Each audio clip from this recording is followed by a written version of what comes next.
नमस्कार नाशिककरांनो, आज पहिल्यांदा मी तुम्हाला या मंदिराची काही सुंदर झलक दाखवतो।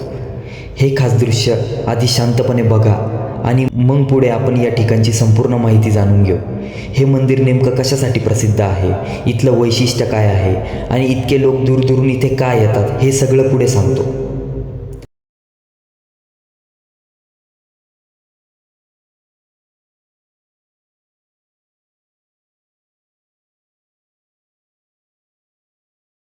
नाशिकपासून फक्त 20 किलोमीटर अंतरावर त्र्यंबकेश्वर जवळ वसलेलं देवबाप्पा माऊली धाम आश्रम एक अतिशय सुंदर आणि आध्यात्मिक स्थान। मी जेव्हा मंदिरात प्रवेश केला तेव्हाच वातावरणात एक वेगळीच शांतता जाणवली। प्रवेशद्वारापासून मंदिराची भव्यता मन जिंकून घेते। मंदिराच्या आतमध्ये राधाकृष्ण यांची अतिशय सुंदर आणि आकर्षक मूर्ती आहे। दर्शन घेताच मन प्रसन्न होतं।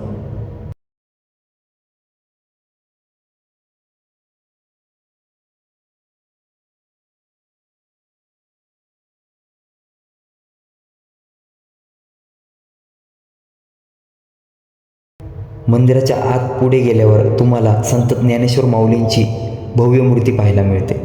माऊलींची ही मूर्ती हुबेहूब त्यांच्यासारखीच घडवलेली आहे। ही मूर्ती इतकी जिवंत भासते की जणू स्वतः ते समोर बसलेले आहे असं वाटतं। ते दर्शन म्हणजे भक्तीचा एक सुंदर अनुभव आहे। इथे एक महाराज आहे, रघुनाथजी महाराज।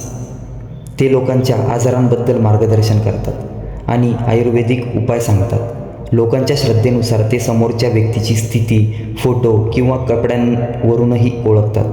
मी स्वतः तिथे विचारपूस केली। साईडला मेडिकल सारखं साईडला औषध आहे का? ते स्वतः देता का लगेच आणि काही पैसे घेता का? हां, औषधाचे पैसे घेता का? किती आजार वय जसं आजार तसं पैसे ना। आणि लांबून लांबून लोक येतात। पारी ती बिहार कर्नाटकातून पूर्ण आले। गुजरात, कर्नाटक, उत्तर प्रदेश अशा दूरदूरून भागांमधून लोक इथे येतात, म्हणून तुम्ही इथे मोठी गर्दी पाहू शकता। खरंच सांगतो, ही मंदिर खूप भव्य आणि मनाला शांती देणारं आहे। एकदा तरी इथे येऊन दर्शन घ्यायला हवं। हरिओम।